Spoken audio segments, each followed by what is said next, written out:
بسم اللہ الرحمن الرحیم۔ سورۃ النور، یہ سورہ نور ہے۔ سورہ نور کو نور اس لیے کہا گیا کہ اس سورہ نور کے اندر اللہ پاک کے نور عظیم کا بیان ہے۔ اللہ نور السماوات والارض، تو چونکہ سورت کے اندر اللہ کے نور کا ذکر ہے تو اس نور کے لفظ کے ساتھ سورت کا نام رکھا گیا تسمیۃ الکل باسم الجزء۔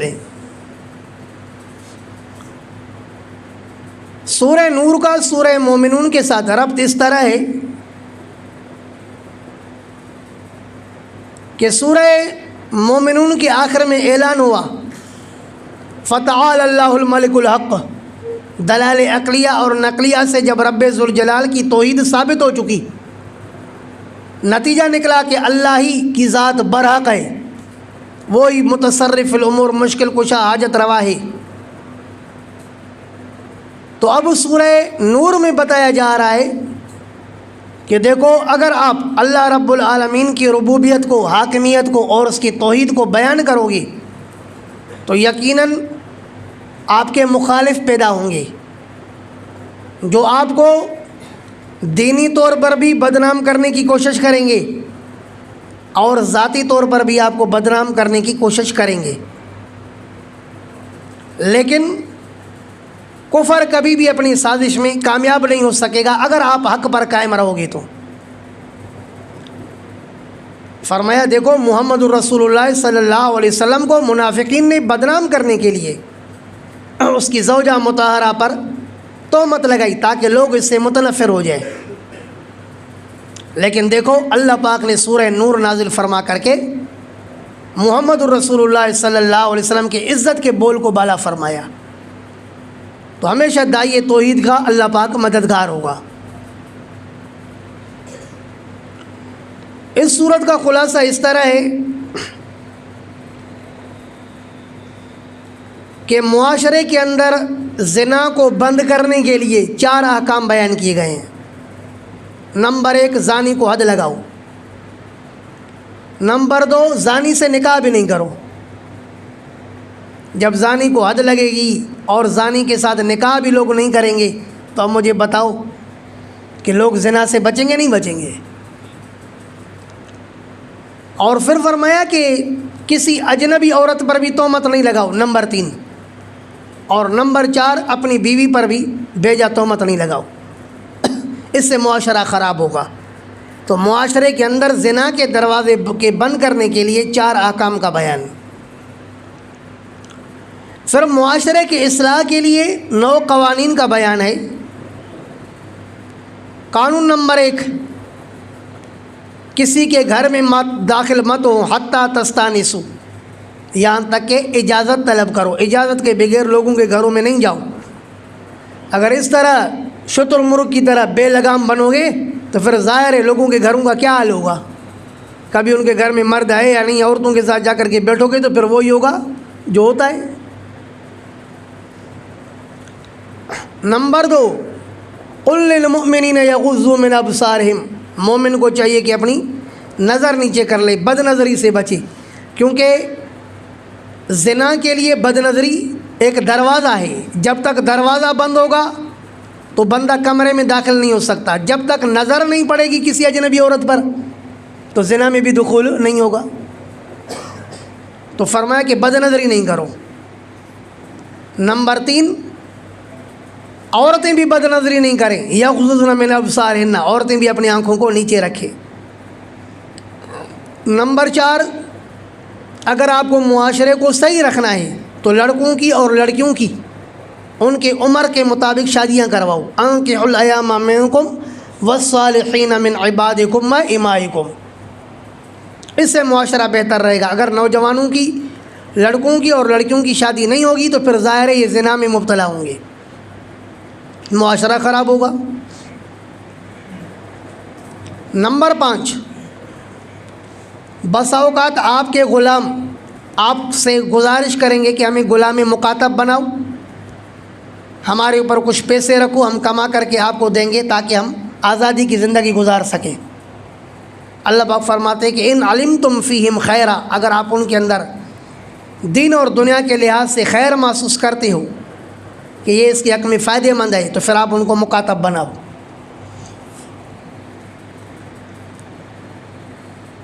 نمبر 6، لا تکرہوا فتیاتکم علی البغاء، اپنی باندیوں پر زنا کے معاملے میں جبر نہیں کرو، مجبوراً ان کو زنا نہیں کرواؤ۔ جیسے کہ عبداللہ بن ابی چکلائی، اس کی 6 باندیاں تھیں اور یہ اپنی ان باندیوں کو جو ہے نا زنا کی کمائی کرواتا تھا۔ نمبر 7، لیستاذنکم الذین، کہ آپ کے غلام اور آپ کے بچے 3 اوقات میں جب گھر میں داخل ہوں تو آپ سے اجازت طلب کریں، فجر کے وقت، ظہر کے وقت اور عشاء کے بعد، کیونکہ ظاہر ہے یہ تینوں اوقات سونے کے اوقات ہیں، آرام کے اوقات ہیں۔ آدمی بس اوقات ضرورت سے زائد لباس نکال کر کے سوتا ہے، قمیص نکال کر کے سوتا ہے، تو فرمایا کہ اس دوران اگر آپ کے غلام یا بچے آئیں تو وہ اجازت طلب کر کے آئیں، اس سے معاشرہ بہتر رہے گا۔ ایسے نہ ہو کہ سطر کی حالت میں آپ کو دیکھ لیں تو پھر ظاہر ہے ان کا بھی ذہن خراب ہوگا۔ نمبر 8، اگر بوڑھی عورتیں ہیں جن کو نکاح کی کوئی امید نہیں، نہ ان کو نکاح کی امید ہے، نہ کوئی ان کے ساتھ نکاح کرنے کے لیے کوئی تیار بھی ہو سکتا ہے، تو ایسی بوڑھی عورتیں اگر نقاب وغیرہ نہیں کرتی ہیں، دوپٹے کے علاوہ دوسری بڑی چادر نہیں پہنتی ہیں، تو فرمایا ان کے لیے گنجائش ہے، کیونکہ ان کے بے پردگی کی وجہ سے، یعنی چہرے وغیرہ کے کھولنے کی وجہ سے معاشرے میں انشاءاللہ خرابی نہیں آئے گی، لیکن یہ بھی بچیں تو بہتر ہے۔ نمبر 9، فرمایا کہ یہ جو کہا گیا کہ لوگوں کے گھروں میں اجازت کے بغیر داخل نہ ہوں، تو فرمایا لیس علی الاعمی حرج، اندھے وغیرہ پر حرج نہیں ہے۔ مزید ہر صورت کے اندر بشارات، تخویفات، زجر، شکوے چلتے ہیں، انشاءاللہ یہ تفصیل سے بیان ہوگا۔ سورہ نور کا شان نزول اس طرح ہے جو صحیح بخاری وغیرہ میں ہے کہ سیدہ عائشہ صدیقہ رضی اللہ تعالیٰ عنہ فرماتی ہیں کہ نبی اکرم صلی اللہ علیہ وسلم کا یہ معمول تھا کہ جب کسی غزوے کے لیے تشریف لے جاتے تو اپنی ازواج مطہرات میں قرعے نکالتے، آپ قرعہ ڈالتے، پھر جس کے حق میں قرعہ نکلتا اسی کو اپنے ساتھ سفر میں لے جاتے تھے۔ کسی غزوے میں جب اللہ کے رسول نے جانے کا ارادہ فرمایا تو ازواج مطہرات کے درمیان میں قرعہ ڈالا، اور اس دن میرا قرعہ نکل آیا تو مجھے اپنے ساتھ لے گئے۔ جب سید عالم صلی اللہ علیہ وسلم غزوے سے فارغ ہوئے اور ہم واپس ہونے لگے، جب ہم مدینہ منورہ کے قریب آئے تو ایک جگہ پڑاؤ ڈالنا پڑا، ہم نے وہاں پر رات کو پڑاؤ ڈالا۔ جب وہ صبح کے قریب لشکر روانہ ہونے والا تھا تو میں قضاء حاجت کے لیے لشکر سے علیحدہ ہوئی۔ جب میں فارغ ہوئی تو میں نے جیسے ہی اپنے سینے پر ہاتھ پھیرا تو کیا دیکھتی ہوں میرا ہار نہیں ہے، تو میں وہاں پر ہار تلاش کرنے کے چکر میں لگی رہی۔ کافی دیر کے بعد مجھے ہار ملا۔ جب میں قافلے کے پاس آئی تو قافلہ روانہ ہو چکا تھا۔ وہ اس لیے کہ اس زمانے میں عورتیں جو سفر کرتی تھی تو وہ ایک ہودج میں بیٹھتی تھی، وہ عورت ہودج میں بیٹھتی اور لوگ اس کے ہودج کو اٹھا کر کے اس کے اونٹ وغیرہ پر رکھتے، سواری پر رکھتے۔ تو فرمایا کہ میرے بھی ہودج اٹھانے والے نے میرے ہودج کو سواری پر رکھ لیا، اس کو محسوس نہیں ہوا کہ اس کے اندر خاتون موجود ہے یا نہیں، کیونکہ اس زمانے کی عورتیں ہلکی پھلکی ہوتی تھی کم کھانے کی وجہ سے، اور آج کل کی عورتیں تو موٹی تازی ہوتی ہے کھانے پینے کی وجہ سے، ناشتے میں انڈا کھائیں گے اور ظہر میں مرغی کھائیں گے، اور سلاد اور کھیرے کے بغیر بھی کام نہیں چلے گا۔ تو فرماتی ہیں کہ یوں قافلہ جانے لگا۔ جب میں وہاں قافلے کی جگہ پر آئی تو وہاں دیکھوں تو کچھ بھی نہیں ہے۔ فرماتی ہیں کہ بس میں نے کہا کہ ظاہر ہے آگے چل کر آخر تو سنبھالیں گے کہ عائشہ نہیں ہے، خود ہی قافلے والے واپس آئیں گے۔ بس یوں کر کے میں بس وہیں لیٹ گئی تو سو گئی۔ عجیب۔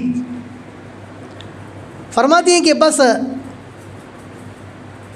اچانک صفوان بن معطل رضی اللہ تعالیٰ عنہ جو قافلے کے پیچھے چھوڑے ہوئے تھے اسی کام کے لیے کہ اگر کوئی پیچھے رہ جاتا ہے تو اس کو اپنے ساتھ لے آئے، تو اس نے جو دور سے، چونکہ بچپن میں اس نے مجھے دیکھا ہوا تھا، تو اس نے جب انسان کا سایہ دیکھا، جسم دیکھا، تو اس نے کہا کہ انا للہ و انا الیہ راجعون، ہوئی یہ تو عائشہ ہے۔ تو کہتی ہیں کہ جب اس نے انا للہ و انا الیہ راجعون پڑھا تو میری آنکھ کھلی، تو فرماتی ہیں کہ اسی وقت خمرت وجہی بجلبابی، میں نے اپنے چہرے کو اپنی چادر کے ساتھ ڈھک دیا۔ اس نے میرے ساتھ کوئی بات نہیں کی، بس اپنے اونٹ کو بٹھایا، میں اس پر سوار ہوئی، بلا کر ہم لشکر کے ساتھ پہنچ گئے۔ جب ہم مدینہ منورہ میں پہنچے تو مدینہ منورہ میں میں آتے ہی بیمار ہو گئی، لیکن میں نے رسول اللہ صلی اللہ علیہ وسلم کا رویہ اپنے ساتھ مختلف دیکھا کہ وہ جو نبی اکرم صلی اللہ علیہ وسلم بیماری کے عالم میں میرے ساتھ لطف اور مہربانی اور رحم کا معاملہ کرتے تھے، اللہ کے رسول میں وہ مہربانی اور لطف نہیں ہوتا تھا، بس اتنا پوچھتے کیسی ہو، میں کہتی ہوں کہ ٹھیک ہوں، تو بس اللہ کے رسول توجہ ہٹا لیتے۔ تو فرماتی ہے کہ ایک دن میں اپنی مصطح کے ساتھ قضاء حاجت کے لیے باہر نکلی، کیونکہ اس زمانے میں باتھ روم گھروں میں بنے ہوئے نہیں تھے، تو مجھے اس مصطح نے بتایا کہ مصطح کا ایسے ہو۔ اس نے جو ہے نا اچھا نہیں کیا۔ میں نے کہا کیا ہوا؟ تو اس نے کہا کہ تجھے پتہ نہیں ہے کہ اس نے تیرے اوپر تہمت لگائی ہے، حالانکہ وہ بدری صحابی تھے۔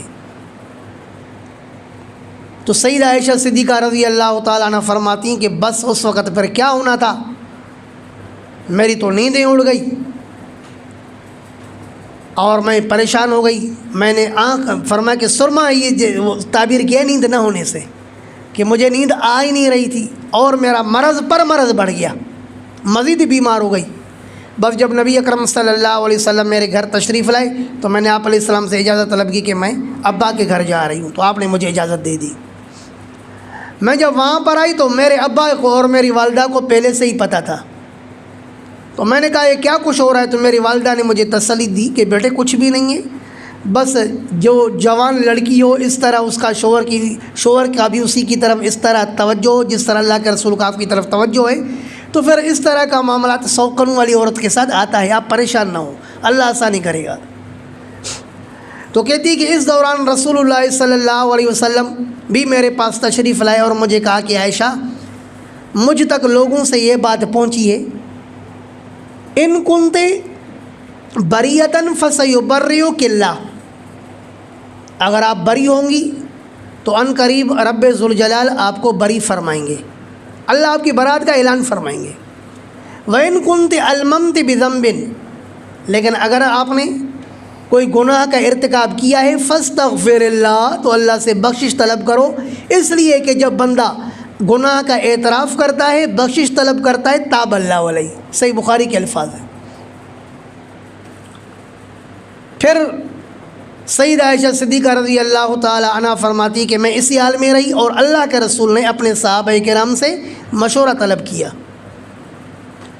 حضرت علی سے حضرت زید بن حارثہ سے مشورہ کیا، تو زید بن حارثہ نے کہا اللہ کے رسول میں آپ کے گھر والوں پر خیر کے علاوہ کچھ بھی نہیں جانتا، انشاءاللہ آپ کے گھر والے پاک صاف ستھرے، یہ عبداللہ بن ابی منافق بدبخت کی یہ گڑبڑ ہے، کیونکہ زیادہ تر جو اس تہمت کو پھیلایا تو عبداللہ بن ابی منافق نے پھیلایا، اگرچہ اس کے اندر کچھ مسلمان بھی تھے، جیسے کہ ہلال بن امیہ، ان 3 صحابہ میں سے خلفو جو پیچھے رہ گئے تھے غزوہ تبوک کے موقع پر، حسان بن ثابت شاعر رسول، مصطح جو بدری صحابی تھے، یہ بھی اس میں ملوث تھے، لیکن اس کو زیادہ جو فروغ دینے والا تھا وہ عبداللہ بن ابی منافق تھا۔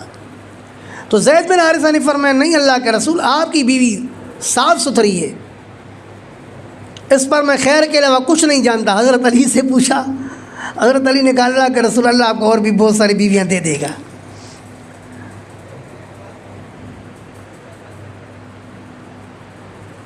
لیکن اللہ کے رسول نے حضرت زید بن حارثہ کی تصدیق فرمائی، فرمایا کہ ما علمت فی آلی الا خیرا او کما قال، اللہ کے رسول نے فرمایا میں بھی اپنے آل و عیال کے بارے میں خیر کے علاوہ کچھ نہیں جانتا، انشاءاللہ اس میں خیر ہے۔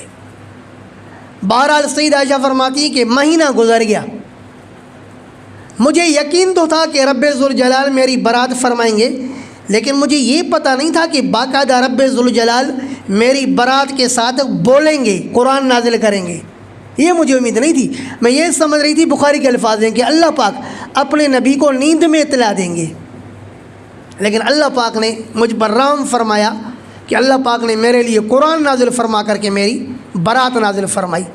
جب برات نازل فرمائی اللہ کے رسول خوشی خوشی آئے، اے عائشہ اللہ نے تیری برات نازل فرمائی ہے۔ تو میرے ابا نے کہا کہ اللہ کے رسول صلی اللہ علیہ وسلم کا شکریہ ادا کیجیے، فرمایا کہ نہیں، میں اللہ کا شکریہ ادا کروں گی کیونکہ اللہ نے میری برات نازل فرمائی ہے۔ بہرحال اس واقع افق سے ہر مسلمان سمجھدار کو یہ بات سمجھ میں آ جائے گی کہ سید عالم صلی اللہ علیہ وسلم عالم الغیب نہیں تھے۔ اگر آن حضرت صلی اللہ علیہ وسلم عالم الغیب ہوتے تو سیدہ عائشہ کو پریشانی کی کیا ضرورت تھی، اپنے گھر چھوڑنے کی کیا ضرورت تھی، اور وہاں جا کر کے بار بار رونے کی کیا ضرورت تھی، اور یہ ہے کہ راتوں کے نیندیں اڑانے کی کیا ضرورت تھی۔ سیدہ عائشہ تو حجت پیش کرتی کہ اللہ کے رسول جب آپ خود عالم الغیب ہو، آپ کو پتہ بھی ہے، پھر بھی آپ میرے سے منہ موڑ رہے ہو، کہتی ہے نہ کہتی؟ ایک مہینے تک سیدہ عائشہ تکلیف میں کیوں رہتی، صاف کہتی کہ اللہ کے رسول آپ تو عالم الغیب ہو، مجھے تکلیف کیوں دیتے ہو؟ اور جانتے ہوئے بھی اپنی بیوی کو اس طرح تکلیف دینا، داندر سے بتاؤ کہ یہ جرم اور گناہ ہے یا نہیں ہے؟ جو کہتا ہے کہ اللہ کے رسول کو یہ پہلے سے ہی سب کچھ علم تھا کہ معاملہ بالکل یقینی طور پر صاف ہے، اور پھر بھی آپ نے سیدہ عائشہ کو اسی طرح اس حال میں رکھا، پھر تو اس نے اللہ کے رسول کو اللہ یعز باللہ مجرم قرار دیا ہے، ہاں کہ نہیں؟ اور پھر اللہ کے رسول کا یہ ارشاد کہ اگر آپ نے گناہ کیا ہے تو اللہ سے بخشش طلب کرو۔ یہاں پر بھی سیدہ عائشہ نہیں کہتی ہیں کہ اللہ کے رسول آپ تو عالم الغیب ہو، پھر بھی آپ ایسی باتیں کرتے ہو۔ تو یہ پورا واقعہ بتا رہا ہے کہ سید عالم صلی اللہ علیہ وسلم عالم الغیب نہیں ہے۔ بہرحال اس سورہ نور کے شروع میں نازل کردہ احکام کی اہمیت بیان کی جا رہی ہے کہ یہ جو نازل کردہ احکام ہیں فرض نہ، ہم نے تمہارے اوپر فرض کیے ہیں، ان پر عمل کرو۔ سورۃ انزلناها سورۃ ای هذه سورۃ مدارک، یہ سورت ہے انزلناها جس کو ہم نے نازل کیا ہے، وفرضناها ای فرضنا احکامها مدارک، جس کے احکام کو ہم نے اور اس کے احکام کو ہم نے فرض کیا ہے، وانزلنا فیہا آیات بینات، اور ہم نے اتارا ہے اس سورت کے اندر واضح آیتوں کو، لعلکم تذکرون، تاکہ تم نصیحت حاصل کرو۔ معاشرے سے زنا کو ختم کرنے کے لیے 4 احکام۔ نمبر 1، الزانیۃ والزانی فاجلدوا کل واحد منہما 100 جلدۃ، زانی عورت ہو یا زانی مرد ہو، اے حکم الزانیۃ والزانی، زانی مرد اور زانی عورت کا حکم یہ ہے کہ فاجلدوا کل واحد منہما 100 جلدۃ، کہ کوڑے مارو ان دونوں میں سے ہر کسی کو 100 کوڑے، ولا تاخذکم بہما رأفۃ فی دین اللہ۔ اب یہ بات کہ صرف کوڑے ہیں یا تغریب عام بھی ہے، یہ فقہ کا بات ہے، ہم یہاں پر نہیں کریں گے۔ فرمایا ولا تاخذکم بہما رأفۃ فی دین اللہ، اور مت پکڑے تمہیں اس زانی مرد اور زانی عورت پر رحم، فی دین اللہ، اللہ پاک کے دین کے معاملے میں۔ جب اللہ پاک تمہیں کہہ رہے ہیں کہ ان کو کوڑے لگاؤ تو تمہیں رحم نہیں آنا چاہیے، کیونکہ ارحم الراحمین کون ہے؟ اللہ۔ جب ارحم الراحمین ان پر رحم نہیں کرتا تو کون سا پیدا ہوا رحم کرنے والا؟ کنتم تؤمنون باللہ، تمہیں رحم نہیں آنا چاہیے ان پر اگر تم ایمان رکھتے ہو اللہ پر، والیوم الآخر، اور آخرت والے دن پر، ولیشہد عذابہما، اور چاہیے کہ حاضر ہوں ان کے عذاب یعنی حد لگانے کے وقت، طائفۃ من المؤمنین، اہل ایمان کی ایک جماعت، کیوں؟ لیعتبروا، تاکہ عبرت تو حاصل کرنے والے ہو نا کچھ۔ الزانی، دوسرا حکم، الزانی لا ینکح الا زانیہ، زانی نکاح نہیں کرتے مگر زانیہ عورت کے ساتھ، او مشرکۃ، یا مشرکہ عورت کے ساتھ، والزانیۃ لا ینکحها الا زان، اور زانیہ نہیں نکاح کرتا ہے اس کے ساتھ مگر زانی او مشرک یا مشرک. وحرم ذلک علی المؤمنین اور حرام کیا گیا ہے زانیہ کے ساتھ نکاح کرنا اور مشرکہ کے ساتھ نکاح کرنا علی المؤمنین کن پر؟ ایمان والوں پر. تو اس سے کیا سمجھ میں آ گیا اگر کوئی مومن کسی زانیہ کے ساتھ نکاح کرتا ہے تو نکاح ناجائز ہوگا. حضرت شیخ تقی صاحب فرماتے ہیں کہ حرمہ کا مطلب یہ ہے کہ تمہارے اوپر زانیہ کے ساتھ نکاح کے پسند کرنے کو حرام کیا گیا ہے. کہ زانیہ کے ساتھ اور زانی کے ساتھ نکاح کرنا، نکاح کو پسند کرنا حرام ہے. اگر کسی نے زانیہ کے ساتھ نکاح کر دیا تو فقہی لحاظ سے اس پر نکاح کے احکام جاری ہوں گے. یہ جو وطی ہوگی تو یہ وطی زنا نہیں کہلائے گی، ٹھیک ہے کہ نہیں؟ اور نکاح صحیح ہوگا. لیکن جو اس نے زانیہ کو پسند کیا نا، اس زانیہ کو پسند کرنا حرام تھا، اس نے حرام کا ارتکاب کیا، لہذا یہ گناہ گار ہوگا. پتہ نہیں بات سمجھ میں آئی ہے نہیں ہے؟ ہاں بیٹے، زانی مرد پر جس نے زانیہ کا کوئی بھی ہو، چاہے زانی ہے چاہے غیر زانی ہے نا، اس نے جب زانیہ کے ساتھ نکاح کا ارادہ کیا تو اس نے حرام عمل کا ارتکاب کیا. اگرچہ نکاح کرے گا تو نکاح تو ہو جائے گا، لیکن عمل جو اس نے کیا وہ برا کیا ہے، اس کا گناہ ملے گا. اللہ حرم ذلک علی المؤمنین، حرام کیا گیا ہے یہ اہل ایمان پر.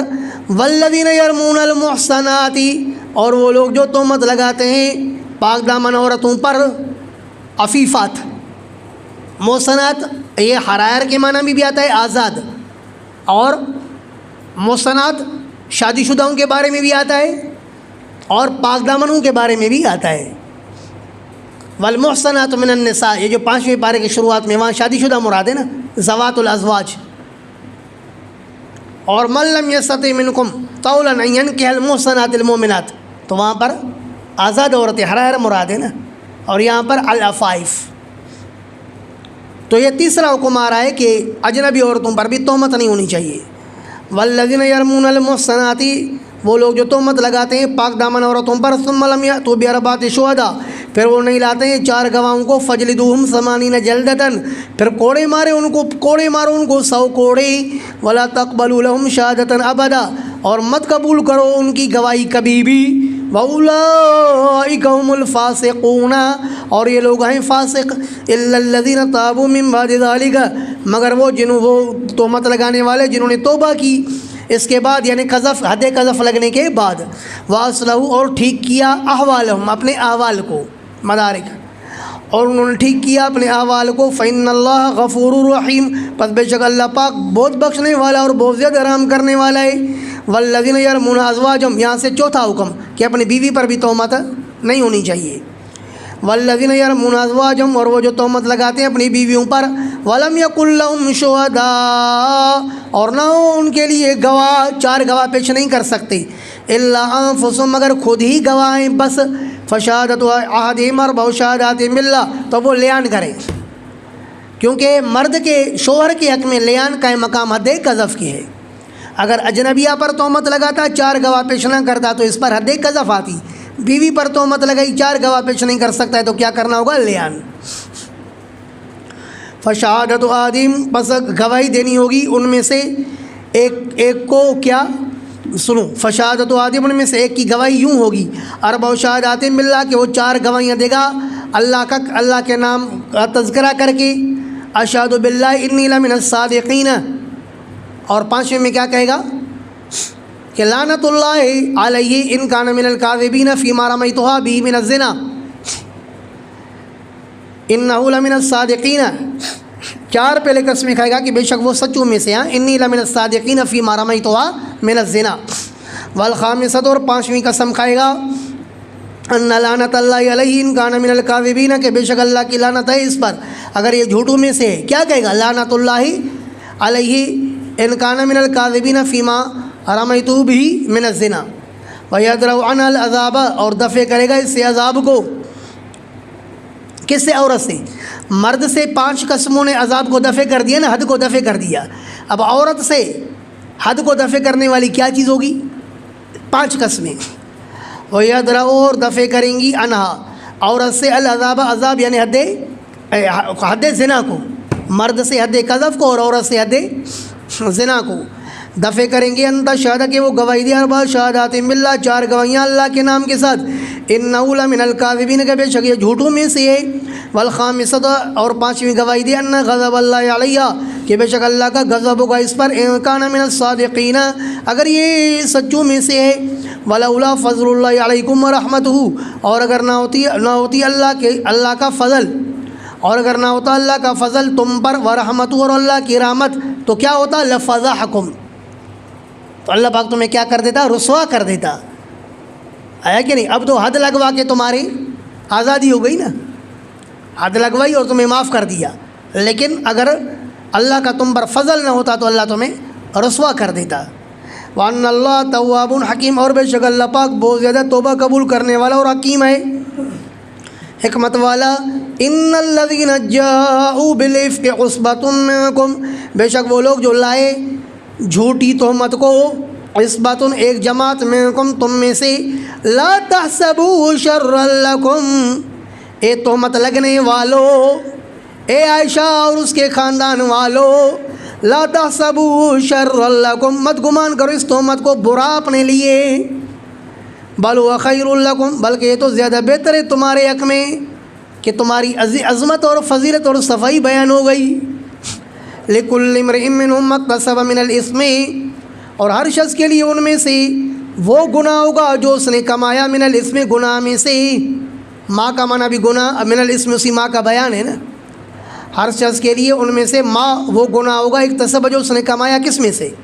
من الاسم گناہ میں سے، والذی تولی کبرہ اور وہ شخص جس نے ارتکاب کیا کبرہ اس تہمت لگانے کے بڑے حصے کا، وہ کون تھا؟ عبداللہ بن ابی منافق، منہم ان تہمت لگانے والوں میں سے، لہو عذاب عظیم اس ظالم کے لیے تو عذاب ہے بڑا۔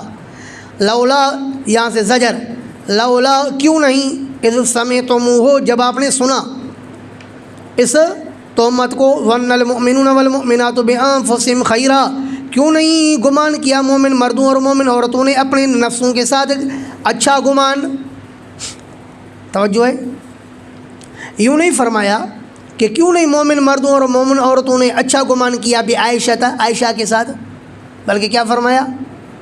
اپنے ساتھ۔ کیوں؟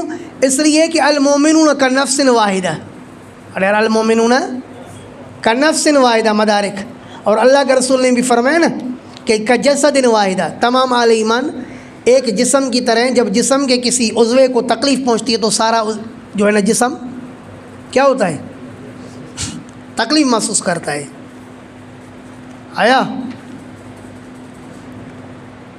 اللہ مفہوم سمجھ گئے ہو نہیں؟ بِأَنفُسِهِمْ خیرا کا کیوں نہیں جب تم نے سنا اس تہمت کو تو گمان کرتے مومن مرد اور مومن عورتیں اپنے ساتھ بھلائی کا، وقالو اور کہتے ھذا افک مبین کہ یہ تہمت ہے واضح، لولا جاءوا علیہ باربعۃ شہداء کیوں نہیں لایا اس تہمت پر 4 گواہوں کو، فاذ لم یاتوا بالشہداء پھر جب انہوں نے نہیں لایا 4 گواہوں کو، فاولئک عند اللہ هم الکاذبون پس یہ اللہ کے ہاں یہ جھوٹے ہیں، ولولا فضل اللہ علیکم ورحمتہ فی الدنیا والآخرہ اور اگر نہ ہوتا اللہ کا فضل تم پر اور اس کی رحمت دنیا اور آخرت میں، لمسکم تو یقیناً تمہیں چھوتا، فیما افضتم فیہ اس چیز میں جس میں تم پہنچے، عذاب عظیم جس چیز میں تم افضتم داخل ہوئے، جس میں تم پہنچے، جس چیز میں اس میں تمہیں چھوتا، عذاب عظیم بڑا عذاب، اذ تلقونہ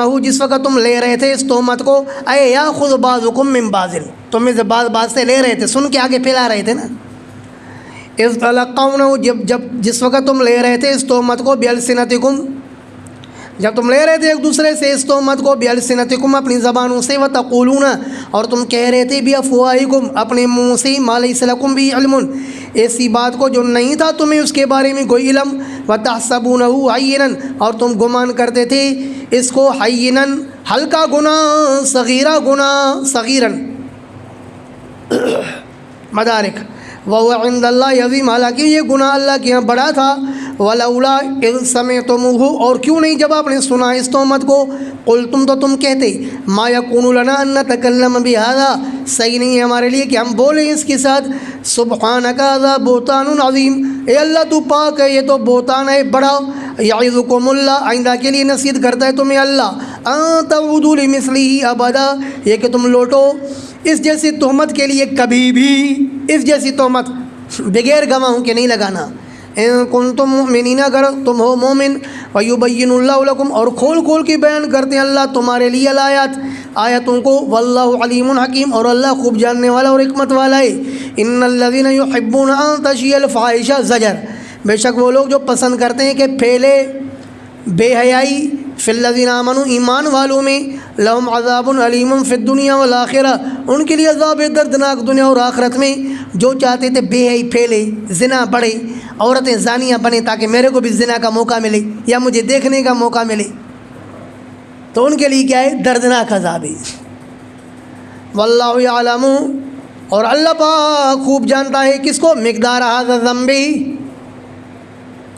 مدارک، اللہ کو جانتا ہے اس گناہ کے مقدار کو، وانتم لا تعلمون، اور تم نہیں جانتے ہو کہ یہ کتنا بڑا گناہ ہے۔ ولولا فضل اللہ علیکم ورحمتہ، اور اگر نہ ہوتا اللہ کا فضل تم پر اور اس کی رحمت تو کیا ہوتا؟ لعجل لکم العذاب، مدارک، تو اللہ پاک تمہیں جلدی عذاب دیتا۔ وان اللہ رؤوف الرحیم، اور بے شک اللہ پاک نہایت ہی مہربان اور رحم کرنے والا ہے۔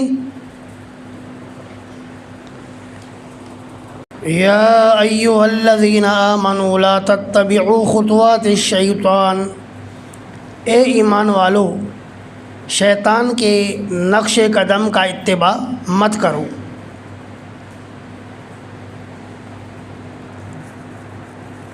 کیونکہ یفعل الفحشاء والمنکر،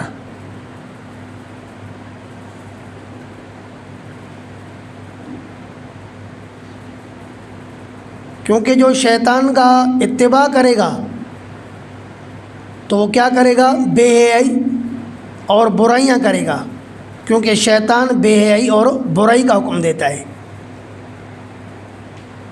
اے ایمان والو لا تتبعوا خطوات الشیطان، مت پیچھے جاؤ شیطان کے نقش و قدم پر۔ ومن یتبع خطوات الشیطان، اور جو اتباع کرے گا شیطان کے نقش قدم کا تو اب ہوگا کیا؟ یفعل الفحشاء والمنکر، تو اب یہ بے حیائی بھی کرے گا اور برائی بھی کرے گا۔ کیوں؟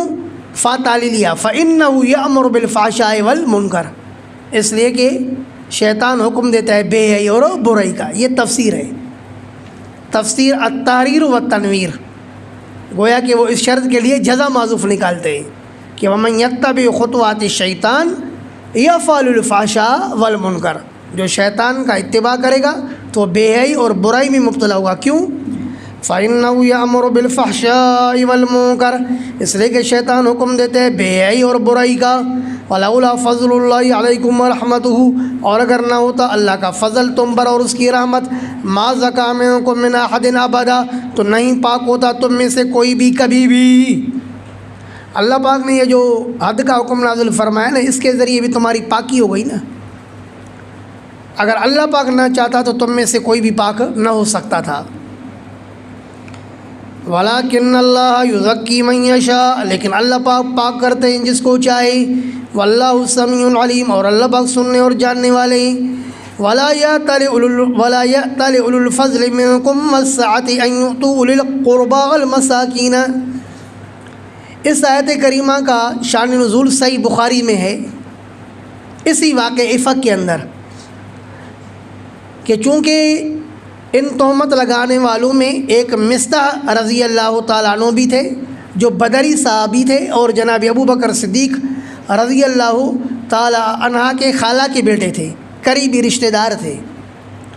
حضرت ابو بکر کو چونکہ اللہ پاک نے مال اور وسعت عطا فرمائی تھی تو جناب ابو بکر صدیق رضی اللہ تعالیٰ عنہ اس کو اپنے مال میں سے کچھ دیتے تھے، لیکن جب اس نے سیدہ عائشہ صدیقہ پر تہمت لگائی نا تو حضرت ابو بکر صدیق نے قسم کھائی، اللہ کی قسم آئندہ اس کو پیسے نہیں دوں گا، میں ان کے اوپر اتنا احسان کرتا ہوں اور یہ ہمارے اوپر تہمتیں لگاتے ہیں۔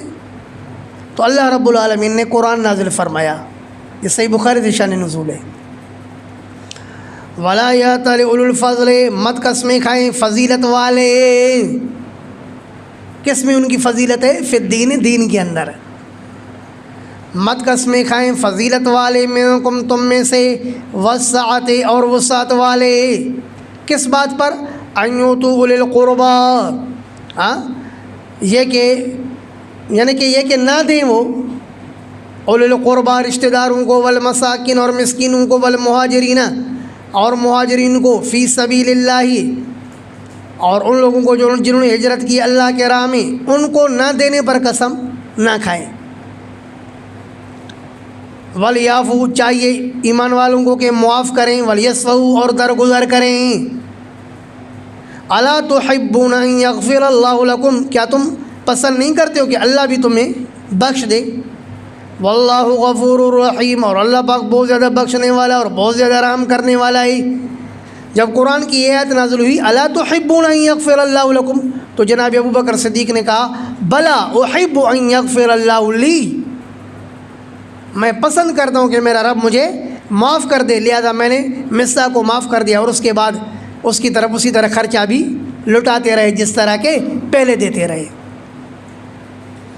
ان الذین یرمون المحصنات الغافلات المؤمنات، زجر ہے کہ بے شک وہ جو تہمت لگاتے ہیں المحصنات العفائف، پاک دامن خواتین پر، الغافلات غافلات پر یعنی گناہ سے بے خبر عورتوں پر جن کو پتہ ہی نہیں کہ ہم نے کچھ کیا ہے، المؤمنات مومن عورتوں پر، لعنوا فی الدنیا والآخرہ، وہ لعنت کیے جائیں گے دنیا اور آخرت میں، ولہم عذاب، اور ان کے لیے عذاب ہے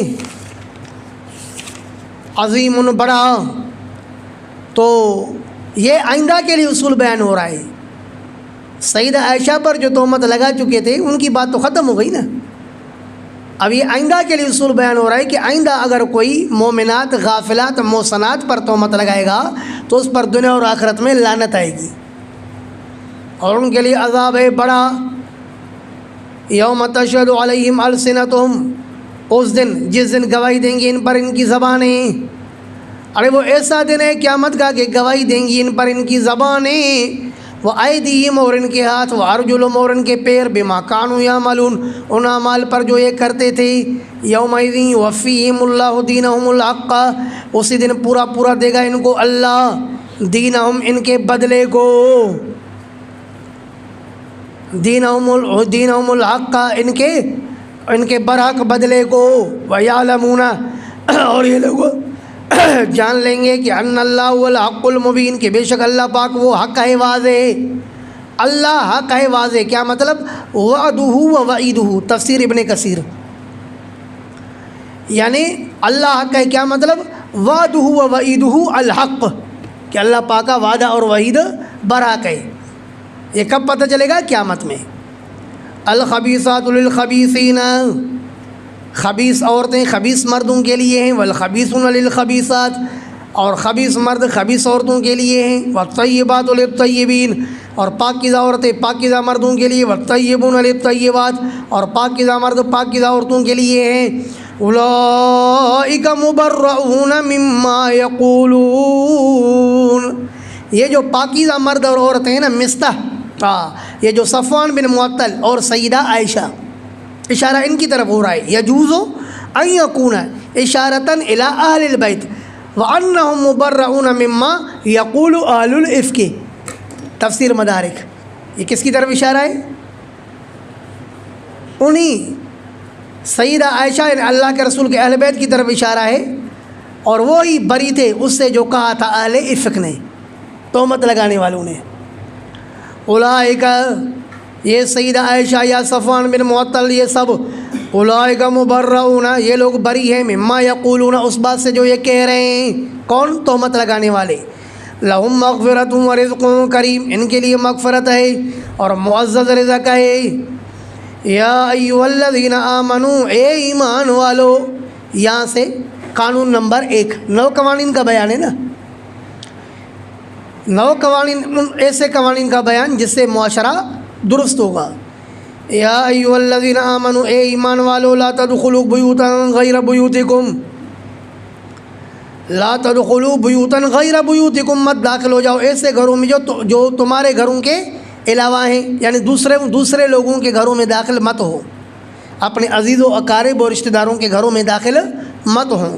حتیٰ تستانسوا اے تستاذنوا، یہاں تک کہ تم اجازت طلب کرو۔ والاستئناس فی الاصل استعلام و استکشاف، استحسان اصل میں کسے کہتے ہیں؟ یعنی معلومات حاصل کرنا اور خبر معلوم کرنا کہ بھئی گھر والے کس حال میں ہیں، آپ انس معلوم کرو، ان کا علم معلوم کرو کہ وہ کس حال میں ہیں، تمہیں اجازت دے رہے ہیں یا نہیں دے رہے ہیں۔ تو تستانسوا کا ترجمہ کیا کیا صاحب مدارک نے؟ تستاذنوا۔ حتیٰ تستاذنوا، یہاں تک کہ تستانسوا، یہاں تک کہ تم اجازت طلب کرو، وتسلموا علی اہلہا، اور تم سلام ڈالو ان گھر والوں پر۔ ذالکم خیر لکم، یہ اے لوگو اجازت طلب کرنا اور سلام ڈالنا یہ زیادہ بہتر ہے تمہارے حق میں۔ لعلکم تذکرون، تاکہ تم نصیحت حاصل کرو۔ فَإِن لَّمْ تَجِدُوا فِيهَا أَحَدًا، پھر اگر تم نہ پاؤ کسی کو گھر میں، آپ نے اجازت طلب کی، فَإِن لَّمْ تَجِدُوا فِيهَا أَحَدًا، پھر اگر تم نہیں پاتے ہو گھر کے اندر کسی کو، تو فَلَا تَدْخُلُوهَا، تو مت داخل ہو اس گھر میں، حَتَّى يُؤْذَنَ لَكُمْ، یہاں تک کہ تمہیں اجازت دی جائے۔ وَإِن قِيلَ لَكُمْ ارْجِعُوا، اور تمہیں کہا جائے کہ واپس لوٹو، تو فَارْجِعُوا، واپس لوٹو۔ وَأَزْكَىٰ لَكُمْ، یہ زیادہ صفائی ستھرائی والا عمل ہے تمہارے لیے، کہ جب گھر میں سے اجازت نہیں ملتی اور وہاں سے کہا کہ بھئی گھر میں کوئی نہیں ہے چلے جاؤ، تو آپ کو واپس آ جانا چاہیے، ایسے نہ کہ زور سے گھس جاؤ، یہ تمہارے لیے زیادہ پاکیزگی والا عمل ہے۔ واللہ بما تعملون علیم، اور اللہ ان اعمال کو جو تم کرتے ہو خوب جاننے والا ہے۔ لیس علیکم جناح، نہیں ہے تم پر کوئی گناہ، ان تدخلوا بیوتا، یہ کہ تم داخل ہو جاؤ ایسے گھروں میں، غیر مسکونۃ فیہا، غیر مسکونۃ، جی ہاں، کہ وہ رہائش کے علاوہ ہیں۔ کچھ گھر ایسے ہوتے ہیں جس میں فیملی نہیں رہتی ہے، مثلاً کل خانات، مسافر خانہ وغیرہ ہے، اور کوئی دکانداری والا چکر ہے،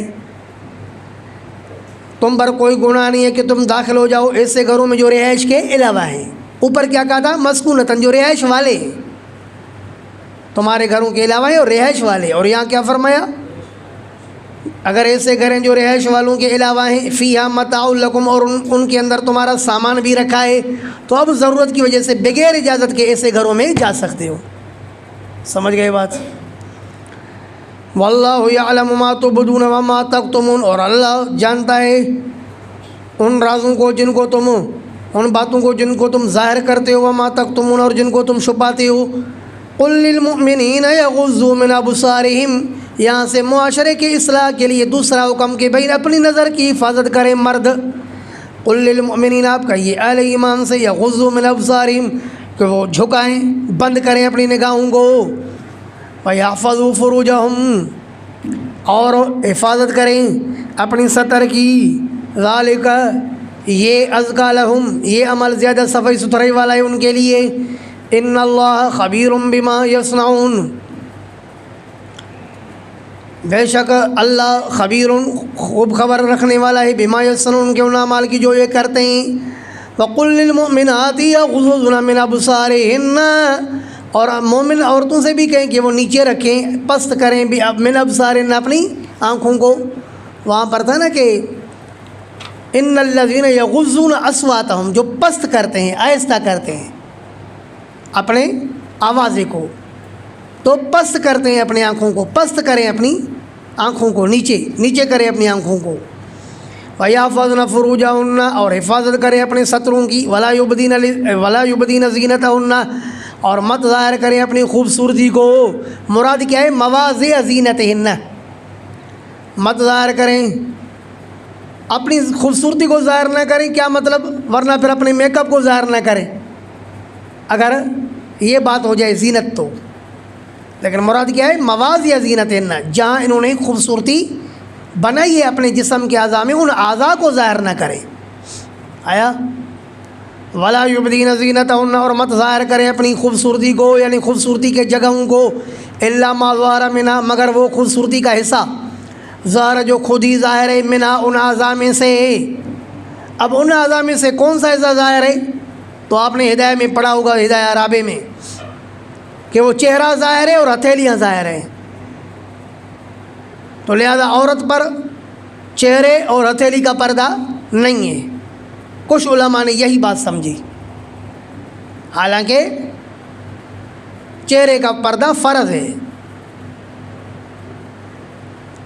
ابھی میں نے آپ کو واقعہ افق سنایا صحیح بخاری سے، جس میں سیدہ عائشہ صدیقہ رضی اللہ تعالیٰ عنہ نے کیا کہا کہ جیسے ہی صفوان بن معطل مجھ پر آئے، خمرت وجہی بجلبابی، تو میں نے اپنے چہرے کو اپنی چادر کے ساتھ ڈھک دیا۔ تو اس سے سمجھ میں آیا کہ چہرے کا پردہ ہونا چاہیے نا۔ نیز سیدہ عائشہ سے سنن ابی داؤد اور سنن ترمذی میں روایت ہے کہ جب ہم نبی اکرم صلی اللہ علیہ وسلم کے ساتھ طواف کر رہی ہوتی تھی، تو جب بھی ہمارے سامنے کوئی سوار آ جاتا، سدلت احدانا جلبابہا من راسہا علی وجہہا، تو ہم میں سے ہر کوئی عورت اپنے سر سے چادر کو اتار کر کے اپنے چہرے کے سامنے لاتی تھی۔ تو حالت احرام میں بھی صحابیات نبی اکرم اور کہ فرماتی ہے نبی علیہ السلام ہمارے ساتھ موجود ہوتے تھے، اللہ کے رسول کی موجودگی میں حالت احرام میں طواف کے دوران کعبۃ اللہ کے اندر، مسجد الحرام کے اندر خواتین کا اپنے چہرے کا پردہ کرنا اور اللہ کے رسول کا ان کو منع نہ کرنا، یہ دلیل ہے اس بات پر کہ منع خواتین پر ہر حال میں چہرے کا پردہ ضروری ہے۔ نیز سنن ابی داؤد میں واقعہ ہے کہ ایک خاتون کا بیٹا شہید ہو گیا۔ وہ اپنے بیٹے کے حال احوال معلوم کرنے کے لیے رسول اللہ صلی اللہ علیہ وسلم کی خدمت میں آئی، اس حال میں کہ اس کو نقاب لگا ہوا تھا۔ تو صحابہ کرام رضوان اللہ علیہ مجمعین نے کہا کہ ایک خاتون عجیب بات ہے کہ آپ کا بیٹا شہید ہو گیا پھر بھی آپ کو نقاب لگا ہوا ہے۔ تو اس نے کہا ان ارزا ابنی لم ارزا حیائی، اگرچہ میں نے اپنا بیٹا گم کیا ہے، اپنا حیا تو گم نہیں کیا ہے نا۔ تو اس سے سمجھ میں آیا کہ عورت کے لیے نقاب پردہ ضروری ہے، چہرے کو چھپانا ضروری ہے۔ جہاں تک تعلق الا ما ظہر منہا کا ہے تو اس سے مراد چہرہ اور ہتھیلی نہیں ہے۔ مطلب کیا ہے؟ الا ما ظہر منہا، مگر وہ خوبصورتی کا حصہ جو ظاہر ہو گیا ان خوبصورتی کے اعضاء میں سے۔ کیوں ظاہر ہو گیا؟ ہوا وغیرہ کی وجہ سے نقاب ہٹ گیا اور کوئی عضو ظاہر ہو گیا، کسی نے دیکھ لیا تو اس پر کوئی وبال نہیں ہے۔ سمجھ گئے ہو بات؟ وَقُلْ لِلْمُؤْمِنَاتِ يَغْضُضْنَ مِنْ أَبْصَارِهِنَّ، اور کہیے مومن عورتوں کے لیے کہ وہ جھکائیں اپنی نظروں کو، وَيَحْفَظْنَ فُرُوجَهُنَّ، اور حفاظت کریں اپنے سطر کی۔ یہ تو ہو گیا نا، فرمائے وَلَا يُبْدِينَ زِينَتَهُنَّ، اور مت ظاہر کرے اپنی خوبصورتی کو، إِلَّا مَا ظَهَرَ مِنْهَا، مگر وہ عضو جو ظاہر ہو گیا ان خوبصورتی کے اعضاء میں سے۔ وَلْيَضْرِبْنَ بِخُمُرِهِنَّ، اور چاہیے کہ ڈالیں اپنی اوڑھنیوں کو، عَلَى جُيُوبِهِنَّ، اپنے گریبانوں پر۔ عورت کو چاہیے کہ ہمیشہ اپنے سینے پر دوپٹہ ڈالے۔ وَلَا يُبْدِينَ زِينَتَهُنَّ، اور مت ظاہر کریں اپنی خوبصورتی کو، إِلَّا لِبُعُولَتِهِنَّ، مگر اپنے شوہروں کے لیے۔ خوبصورتی کے جو اعضاء ہیں وہ اپنے شوہروں کے سامنے کھول سکتی ہیں، او آبائہن، یا اپنے باپ دادا پر دادا کے سامنے کھول سکتی ہیں۔ ٹھیک ہے کہ نہیں؟ تو خوبصورتی کے اعضاء سے مراد ہر وہ عضو ہے جس عضو کے اندر خوبصورتی اختیار کی جاتی ہے۔ مثلا چہرے میں زیورات پہنے جاتے ہیں، ہے کہ نہیں؟ بازو میں بھی کسی زمانے میں بازو بند باندھے جاتے تھے۔ تو جن اعضاء میں خوبصورتی اختیار کی جاتی ہے ان اعضاء کو اپنے شوہر کے سامنے بھی کھول سکتی ہے اور اپنے محرموں کے سامنے بھی کھول سکتی ہے۔ تو ظاہر مت کرے اپنی خوبصورتی کو مگر اپنے شوہروں کے لیے، او آبائہن، یا اپنے باپوں کے لیے، او آبائی بعولتہن، یا اپنے شوہروں کے آبا کے لیے۔ کیا مطلب؟ سسر کے لیے۔ او ابنائہن، یا اپنے بیٹوں کے لیے، او ابنائی بعولتہن، یا اپنے شوہر کے بیٹوں کے لیے، او اخوانہن، یا اپنے بھائیوں کے لیے، او بنی اخوانہن، یا اپنے بھتیجوں کے لیے، او بنی اخواتہن، یا اپنے بھانجوں کے لیے، او نسائہن، یا اپنی عورتوں کے لیے۔ کیا مطلب؟ الحرائر، آزاد مسلمان عورتوں کے سامنے بھی عورتیں اپنے سطر یعنی کہ اس کو خوبصورتی کے اعضاء کو کھول سکتی ہیں۔ الا ما ملکت ایمانہن، مگر اچھا او ما ملکت ایمانہن، یا ان کے سامنے اپنی خوبصورتی کے اعضاء کھول سکتی ہیں جن پر مالک ہیں ان کے ہاتھ. تو جن پر ان عورتوں کے ہاتھ مالک ہوئے ہیں تو وہ تو غلام بھی ہو سکتا ہے اور باندھی بھی ہو سکتی ہے نا. تو امام شافعی رحمہ اللہ نے فرمایا کہ ملکت ایمانہن یہ غلام کو بھی شامل ہے اور باندھی کو بھی شامل ہے. لہذا سیدہ اپنے غلام کے سامنے اور اپنے باندھی کے سامنے خوبصورتی کے اعضاء ظاہر کر سکتی ہے. لیکن حضرت امام ابو حنیفہ رحمہ اللہ فرماتے کہ نہیں، او ما ملکت ایمانہن سے صرف باندیاں مراد ہیں، غلام مراد نہیں ہے. حضرت علامہ نصفی رحمہ اللہ تفسیر مدارک میں سعید بن مسیب رحمہ اللہ کا قول نقل کرتے ہیں، لا تغرنکم سورۃ النور فإنہا فی الاماء دون الذکور. تمہیں سورہ نور دھوکے میں مت ڈالے، یہ آیت کریمہ باندیوں کے بارے میں ہے، مذکر غلاموں کے بارے میں نہیں ہے. او ما ملکت ایمانہن، یا خوبصورتی ظاہر کر سکتی ہیں ان کے سامنے جن پر ان کے ہاتھ مالک ہوئے، مراد ہے باندیاں. او التابعین، اور وہ جو پیچھے آنے والے ہیں. ہاں کس کے پیچھے آنے والے ہیں؟ کھانے کے پیچھے آنے والے ہیں یار. شیوخ، صلحاء، عنین وغیرہ. او التابعین کیا مطلب؟ اے لیصیب من فضل طعامکم، مدارک. وہ جو پیچھے لگنے والے ہیں صرف ان کا کیا غرض ہے؟ کسی گھر میں جا کر کے صرف کھانا کھانا، کما شما نہیں سکتے ہیں نا بیچارے، ختم ہیں، بوڑھے چھوڑے ہیں، ہیں بھی نیک صلح یا عنین وغیرہ ہیں. غیر اولی الارباتی، جو شہوت والوں کے علاوہ ہیں، وہ جو پیچھے لگنے والے ہیں کھانے کے.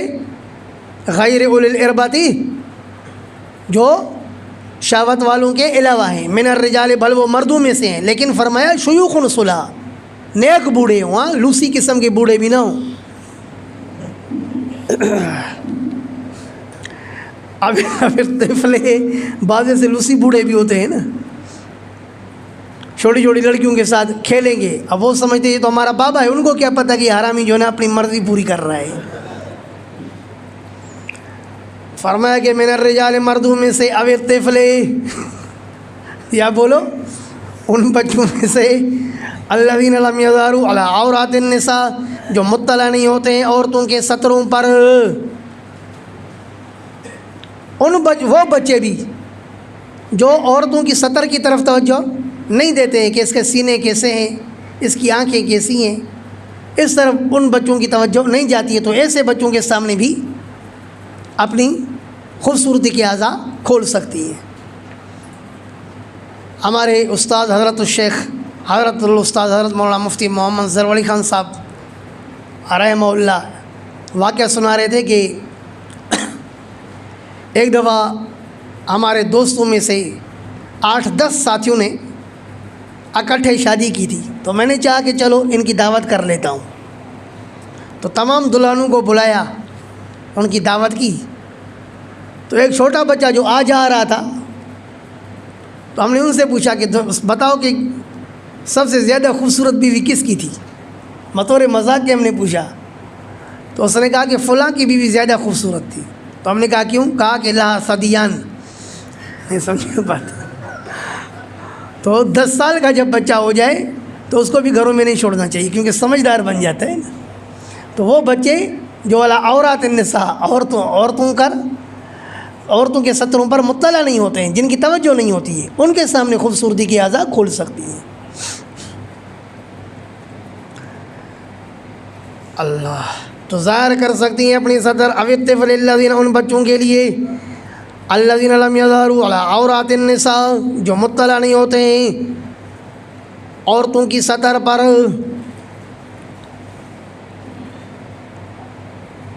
تو محرم کے سامنے جن جن کا قرآن کریم کے اندر ذکر آیا خوبصورتی کے اعضاء کھول سکتی ہیں. لیکن خوبصورتی کے اعضاء سے مراد کون سے ہیں؟ جو میں نے آپ کو بتایا کہ جن میں زیور عورتیں زیور پہنتی ہیں، ٹھیک ہے کہ نہیں؟ مثلا یہاں پر کوئی کنگن پہنیں گی تو یہ جگہ محرم کے سامنے ظاہر کر سکتی ہیں. بازو بند باندھیں گی، یہ جگہ محرم کے سامنے جواز ہے. یہ نہیں کہ ظاہر کرے، حکم نہیں ہے بلکہ جواز ہے. لیکن بلے بلے خمینی پر، روافظ کے امام خمینی، وہ اپنی کتاب توضیح المسائل میں لکھتا ہے کہ محرم مرد اور محرم عورت، کیا مطلب بھائی بہن، یہ ایک دوسرے کے تمام اعضاء کو دیکھ سکتے ہیں سوائے دو جگہوں کے، اگلا حصہ اور پچھلا حصہ۔ پچھلا حصے سے مراد بھی سرین نہیں بلکہ بالکل اندر والا حصہ، یہ دو حصے ایک دوسرے کے نہ دیکھیں، باقی بھائی بہن کی سرین کو بھی دیکھ سکتا ہے، پیٹھ کو بھی دیکھ سکتا ہے، پیڑ کو بھی دیکھ سکتا ہے، رانوں کو بھی دیکھ سکتا ہے، لیکن یہ شہوت کے ارادے سے نہ ہو۔ نہیں سمجھ بات، یہ اس نے قید لگائی ہے، مہربانی کی شیوں پر، ہاں کہ شہوت کی نیت سے نہیں کرو، بس یہ دل لگی کے لیے دیکھ سکتے ہو، بلے بلے خمینی کے لیے۔ توبہ۔ اس کی یہ کتاب توضیح المسائل فارسی میں ہے اور اس کا اردو ترجمہ بھی ہوا ہے لاہور سے، میرے پاس دونوں ایٹم موجود ہیں، دیکھ لو۔ وَلَا يَضْرِبْنَ بِأَرْجُلِهِنَّ، اور مت ماریں عورتیں اپنے پیروں کو، لِيُعْلَمَ، تاکہ پتہ چل جائے، مَا يُخْفِينَ مِن زِينَتِهِنَّ، جو چھپا رہی ہیں اپنی خوبصورتی میں سے اس کا۔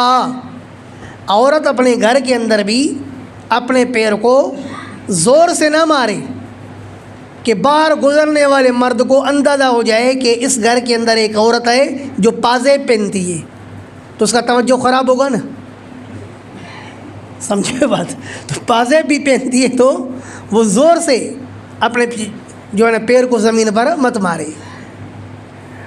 تو وَلَا يَضْرِبْنَ بِأَرْجُلِهِنَّ، اور مت ماریں اپنے پیروں کو، لِيُعْلَمَ، کہ پتہ چل جائے اس خوبصورتی کا، مَا يُخْفِينَ، جو چھپا رہی ہیں، مِن زِينَتِهِنَّ، اپنی خوبصورتی میں سے، وَتُوبُوا إِلَى اللَّهِ جَمِيعًا، اور رجوع کرو، توبہ کرو اللہ کی طرف سب، ایھا المؤمنون، اے ایمان والو، لعلکم تفلحون، تاکہ تم کامیاب ہو جاؤ، وانکحوا الایام منکم، اور نکاح کرو غیر شادی شداؤں کا، انکحوا، نکاح کرواؤ، الایام، غیر شادی شداؤں کا، منکم، تم میں سے، الایام جمع ایم کی، ایم غیر شادی شدہ کو کہتے ہیں، مذکر ہو چاہے مؤنث ہو، اور کنوارا ہو چاہے رنڈوا ہو، ہے کہ نہیں ہے؟ لڑکی بھی چاہے کنواری ہو چاہے بیوہ یا مطلقہ ہو، سب کو کیا کہتے ہیں؟ جس کا شوہر نہیں ہے وہ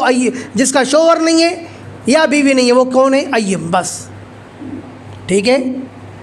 فرمایا وَأَنكِحُوا الْأَيَامَ مِنكُمْ، اور نکاح کرواؤ الایام، ان کو جو غیر شادی شدہ ہیں، منکم، تم میں سے، والصالحین من عبادکم، اور نیکوں کو بھی نکاح کراؤ جو نیک ہیں، من عبادکم، آپ کے غلاموں میں سے، وَإِمَائِكُمْ،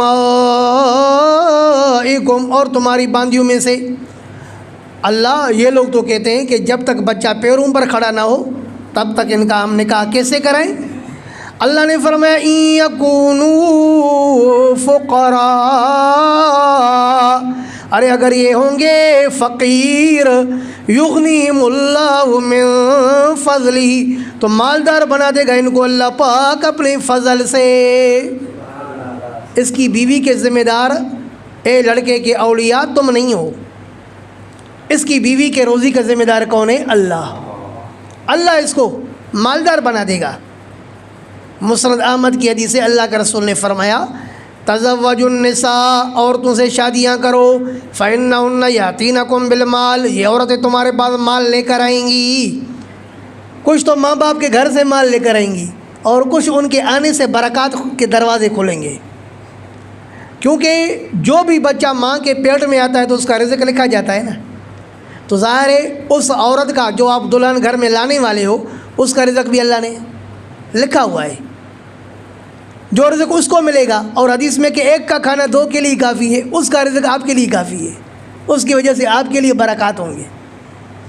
حضرت ابو بکر صدیق رضی اللہ تعالیٰ عنہ فرماتے ہیں تم اللہ کے حکم کو پورا کرو، غیر شادی شدہوں کی شادیاں کراؤ، تو اللہ بھی اپنے وعدے کو پورا کرے گا. ان یکونوا فقراء، اگر یہ تنگ دست ہوں گے، یغنیہم اللہ من فضلہ، تو اللہ ان کو اپنے فضل سے مالدار بنا دے گا.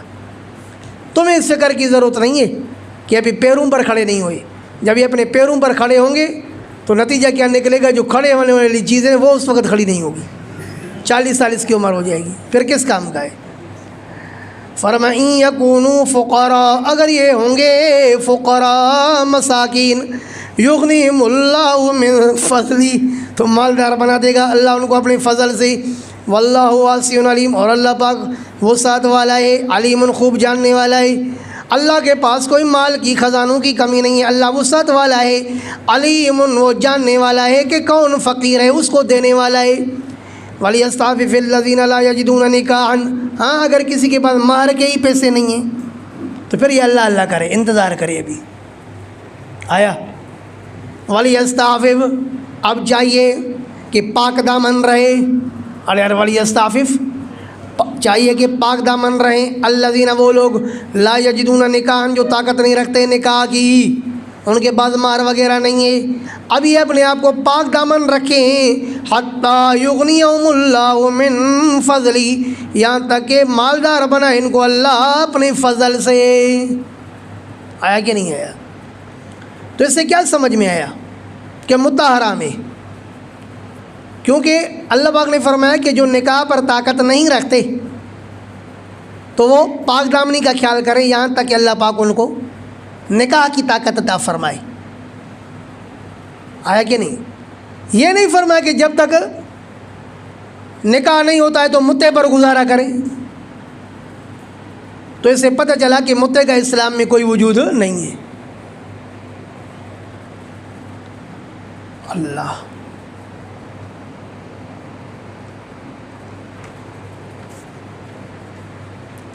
وَلْيَسْتَعْفِفِ الَّذِينَ، چاہیے کہ پاک رہیں، پاک دامن رہیں الَّذِينَ لَا يَجِدُونَ نِكَاحًا، جو طاقت نہیں رکھتے نکاح کی، حَتَّى يُغْنِيَهُمُ اللَّهُ مِنْ فَضْلِهِ، یہاں تک کہ مالدار کر دے ان کو اللہ پاک اپنے فضل سے، یعنی ان کے پاس مہر کی طاقت آ جائے، تب تک یہ پاک دامن رہیں. وَالَّذِينَ يَبْتَغُونَ الْكِتَابَ، شیعہ کے یہاں جو ہے نا گزارا آسان ہے، سنیوں کے یہاں گزارا مشکل ہے. کیونکہ سنیوں کے یہاں تو صرف آج کل ایک ہی چیز ہے، بیوی. ہاں باندیاں بھی آج کل کے زمانے میں نہیں ہیں. اور شیعہ کے لیے تو بہت آسانی ہے، شادی نہیں ہے تو وہ متع بھی کر سکتا ہے، بلکہ شادی کے ہوتے ہوئے بھی متع کرے تو جتنا بھی کرے، اس کے لیے تو عدد بھی متعین نہیں ہے کہ چار بیویاں کرے. متع چاہے ہزاروں کے ساتھ کرے نا تو بھی کر سکتا ہے. کیوں؟ فَإِنَّهُنَّ مُسْتَأْجَرَاتٌ، وسائل شیعہ میں لکھا، اس لیے کہ وہ تو اجرت پر لی ہوئی نا، کرائے پر لی ہوئی نا، وہ جتنی بھی لے لے اس کے لیے کوئی عدد مقرر نہیں ہے. 4 بیویاں اگر شیعہ کے نکاح میں ہیں تو پھر بھی وہ 100 اور 1000 عورتوں کے ساتھ متع کر سکتا ہے. تو ان کے یہاں ایک تو متع والی عورت، اور اس کے علاوہ ایک ہی باندی پر 2 بندے بھی گزارا کر سکتے ہیں. ان کے ہاں فروع کافی میں مسئلہ استعارۃ الفروج کے نام سے ہے کہ ایک بھائی اپنی باندی دوسرے کو ادھار پر دے سکتا ہے کہ چلو آج یہ تیرے پاس ہو، کل پھر میرے پاس ہو. ان کے یہاں ادھار چلتی ہے. تو جب ایک پر 2 گزارا کریں گے تو شادی کی ضرورت ہی نہیں ہے نا. وَالَّذِينَ يَبْتَغُونَ الْكِتَابَ مِمَّا مَلَكَتْ أَيْمَانُكُمْ، یہی تو وجہ ہے کہ شیعہ مذہب میں نکاح کی کوئی فضیلت نہیں ہے. شیعہ مذہب میں فضیلت ہے تو متع کی ہے، نکاح کی کوئی اہمیت نہیں ہے، ان کے یہاں متع کی اہمیت ہے.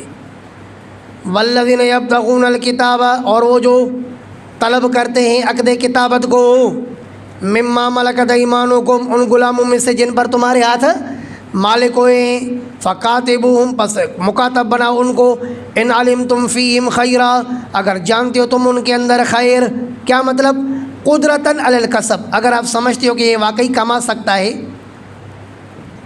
او امانتن و دیانتن، یا یہ کہ آپ ان کے اندر امانت داری اور دیانت داری دیکھتے ہو تو اب ان کو مکاتب بناؤ. وَآتُوهُم مِّن مَّالِ اللَّهِ، اور یہاں سے حکم ہو رہا ہے مسلمانوں کو کہ جس شخص کو اس کے آقا نے مکاتب بنایا تو تم لوگ اس کا تعاون کرو. وَفِي الرِّقَابِ، گردنوں کے چھڑانوں میں خرچ کرنا ہے نا بھائی. اللہ.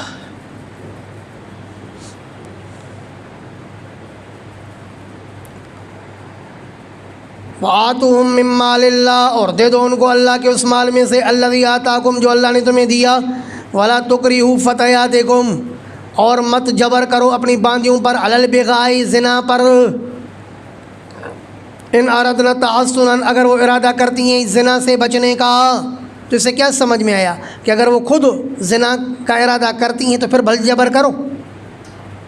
کہا جائے گا کہ یہ قید اعتراضی نہیں بلکہ قید اتفاقی ہے. کیا مطلب ہے کہ اگر یہ ارادہ کرتی ہیں پاک دامنی کا پھر بھی ان پر جبر نہ کرو، لیکن جب یہ اگر یہ ارادہ کرتی ہیں پاک دامنی کا تو پھر بھی جبر نہ کرو. جب یہ ارادہ نہ کریں پھر تو بے طریقے اولا جبر نہیں کرو نا. تو یہ آیت کریمہ عبداللہ بن ابی بدبخت کے حق میں نازل ہوئی. علامہ نصوی فرماتے ہیں مدارک میں کہ اس کی 6 جوارن، 6 باندیاں تھیں جن پر یہ جبر کرتا تھا کہ بھئی کما کے دو، زنا کی کمائی کھاتا تھا. وَلَا تُکرِہُوا فَتَيَاتِکُم، اور مت جبر کرو اپنی باندیوں پر علی البغاء زنا پر. بغا مردوں کے طلب کرنے پر، میں نے ترجمہ اس نے سنا تھا نا، بغا باغیہ، بغایب کی طلب کرنا، مردوں کو طلب کرنا. مت جبر کرو اپنی باندیوں پر علی البغاء زنا پر، مردوں کے طلب کرنے پر. ان اردنا تحصنا، اگر وہ ارادہ کرتی ہیں پاک دامنی کا.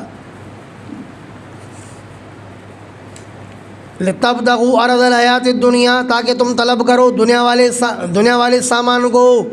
ومن یکرہن، اور جو جبر کرے گا ان پر، فإن اللہ من بعد اکراہہن، پس بے شک اللہ ان کے اکراہ کے بعد غفور الرحیم، بہت زیادہ بخشنے والا اور رحم کرنے والا ہے. یعنی اگر ان پر ان کے آقا انہیں جبر کیا اور ان جبر سے انہوں نے زنا کر لیا تو اب اللہ ان کو معاف کرے گا. وَلَقَدْ أَنزَلْنَا إِلَيْكُمْ آيَاتٍ مُبَيِّنَاتٍ، اور بے شک ہم نے اتاری تمہاری طرف واضح نشانیاں، یعنی نشانیاں واضح حالت میں. وَمَثَلًا مِّنَ الَّذِينَ خَلَوْا مِن قَبْلِكُمْ، اور ہم نے نازل کی تم لوگوں کی طرف مثالیں ان لوگوں کی جو گزرے تم سے پہلے، ان کے واقعات وغیرہ. مثلا ہم نے تمہیں بتایا یوسف علیہ السلام کا قصہ، حضرت مریم کا قصہ، حضرت عائشہ کا قصہ کہ یہ کیسے پاک دامن لوگ تھے. ٹھیک ہے. من امثال من قبلکم قصۃ یوسف و مریم و عائشہ مدارک و موعظۃ للمتقین، اور ہم نے تمہاری طرف اتاری کیا نصیحت للمتقین، کس کے لیے؟ پرہیزگاروں کے لیے. وہ کیا نصیحت حاصل اتاری اللہ نے سورہ نور میں؟ لا تاخذکم بہما رافۃ، کہ تمہیں ان زانیوں کو حد لگانے میں رحم نہیں آنا چاہیے. لولا اذ سمعتموہ ظن المؤمنون والمؤمنات بانفسہم خیرا، یہ نصیحت ہے یا نہیں ہے؟ تو ہم نے تمہاری طرف اتارا نصیحت کو للمتقین، پرہیزگاروں کے لیے. اللہ نور السماوات والارض، ارے اللہ نور ہے آسمانوں اور زمینوں کا. کیا مطلب؟ دراصل ایمان اور ہدایت یہ انتہائی تیز روشنی ہے اور کفر انتہائی بدترین تاریکی ہے. یہاں اللہ رب العالمین ایمان کی روشنی سمجھا رہے ہیں کہ ایمان اور ہدایت کتنی روشن چیز ہے. اللہ نور السماواتی والارض. حضرت ابن عباس فرماتے ہیں، تفسیر جامع البیان للطبری سے بتا رہا ہوں، کہ اے ہادی اہل السماواتی والارض، اللہ پاک نور ہدایت دینے والا ہے آسمان والوں کو بھی اور زمین والوں کو بھی. ٹھیک ہے. اللہ نے آسمان والوں کو بھی نور ہدایت دے دیا اور زمین والوں کو بھی نور ہدایت دے دیا. مثل نور ہی، اب اللہ پاک نے جو مومن کو نور ہدایت دیا ہے، ایمان دیا ہے، یہ نور ہدایت ہے. اللہ نے جو مومن کے دل کے اندر نور ہدایت رکھا ہے، یہ نور ہدایت اتنا تو چمکدار ہے، یہ نور ہدایت اتنا تو چمکدار ہے کہ بس اس کے چمکنے کا کیا کہنا. اللہ پاک فرماتے ہیں اس کا چمکنا مثال سے سمجھو، کمشکاتن، ایسے سمجھو کہ ایک دیوار کے اندر تاک ہے. فیہا مصباح، اس طاق کے اندر ایک چراغ رکھا ہوا ہے، والمصباح فی زجاجۃ، اور وہ چراغ بھی شیشے میں رکھا ہوا ہے، والزجاجۃ کأنہا کوکب دری، اور وہ شیشہ بھی ایسا ہے جیسے چمکدار ستارہ، اور وہ جو چراغ جل رہا ہے یوقد من شجرۃ زیتونۃ لا شرقیۃ ولا غربیہ، وہ چراغ جو جلایا جا رہا ہے وہ بھی زیتون کے تیل سے جلایا جا رہا ہے، ایسے زیتون کے تیل سے جو پیدا ہوا ہے، ایسے برکت والے درخت سے جو نہ مشرق میں ہے نہ مغرب میں ہے، توجہ ہے، ایسے زیتون کے تیل سے یہ چراغ جلایا گیا ہے کہ اس زیتون کا درخت جو تھا وہ نہ مشرق میں تھا نہ مغرب میں تھا کہ جب مشرق میں سورج ہو تو پھر روشنی پڑے،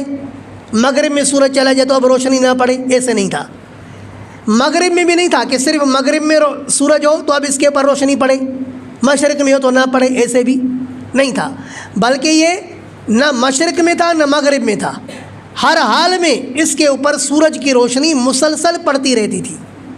تو جب زیتون کے درخت پر مسلسل روشنی پڑتی رہے تو اس کا تیل انتہائی صاف و شفاف ہوتا ہے۔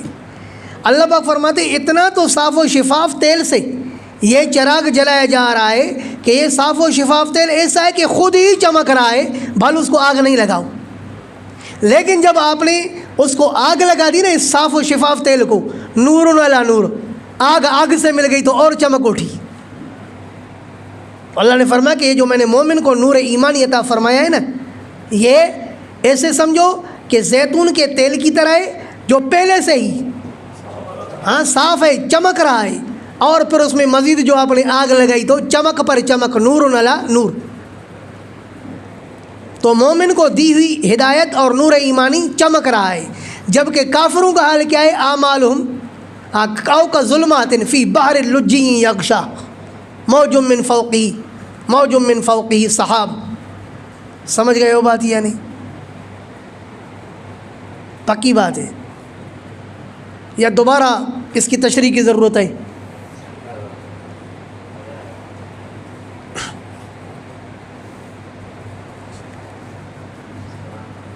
دیکھ لو، مولوی ماشاءاللہ پکا ہوں، کچا مولوی نہیں ہوں الحمدللہ۔ اللہ نور السماوات والارض، آپ کھولیں تفسیر بیان القرآن، تفسیر عثمانی، جتنی بھی تفاسیر ہیں آپ کھولیں، انشاءاللہ شاید ایسا مفہوم آپ کو کہیں نہیں ملے، کیونکہ میں نے اس مفہوم کے متعین کرنے کے لیے ایک محنت کی ہے۔ تفسیر بیان القرآن میں لکھا ہے اللہ نور السماوات والارض، اللہ پاک آسمانوں اور زمینوں کا نور دینے والا ہے۔ آسمانوں اور زمینوں کا نور کیا مطلب؟ جو آسمانوں کی روشنی ہے، جو زمینوں کی روشنی ہے، وہ دینے والا ہے۔ ذہن اس طرف جا رہا ہے نا، اللہ پاک آسمانوں اور زمینوں کا نور دینے والا ہے، تو بات نہیں بن رہی نا۔ اب میں نے اپنا ذہن بنایا کہ اللہ پاک آسمانوں اور زمینوں والوں کو نور دینے والا ہے۔ اب اس کو میں تلاش کرتا ہوں کہ اس طرح کی بات کس نے لکھی ہے، تو تفسیر ابن جریر میں مل گئی۔ ابن عباس نے کہا کیا؟ ہادی اہل السماوات والارض، اللہ نور السماوات والارض، اللہ ہادی اہل السماوات والارض، کیا مطلب؟ نور ہدایت اللہ دینے والا ہے، کس کو؟ آسمان والوں کو اور زمین والوں کو۔ سمجھ رہے ہو بات یا نہیں؟